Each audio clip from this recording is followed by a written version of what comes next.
Hi everybody, I'm Yogeshwar, and stock market has been very volatile in the last about 15 days. Big movements in Nifty, 250 points up, 200 points down.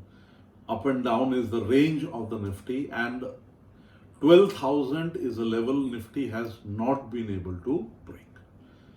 We also have a very expensive PE of Nifty of about 34.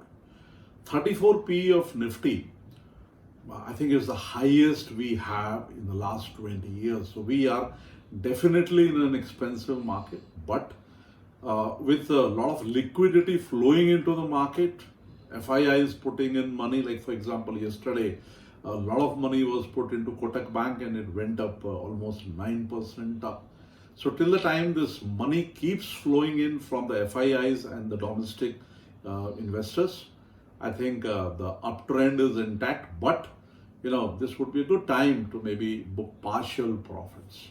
Trend following methods are good in this market to follow. Instead of trying to judge the market, it makes more sense to follow the market. Reliance has got results on 30th of this month, and the companies that have declared the results so far, it's a mixed bag. Some have done good, some have done bad. Coronavirus is very much there. Luckily, in the last few days, the strength of the virus is weakening. We have about 40,000 cases yesterday from a high of 97,000 per day.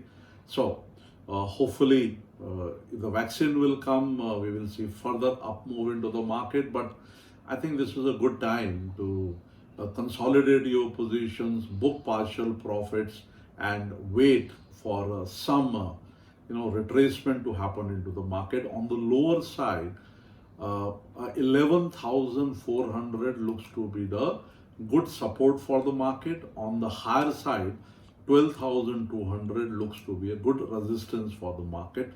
The top 10 stocks, Infosys, Reliance, HDFC Bank, HDFC and others, they are now a bit on the overbought side, so be very careful in taking further positions into them. But small caps and mid caps are still giving very good opportunities into the market. So take care, follow the trend, and work with the risk management rules into the market. Thank you, and see you in one more video.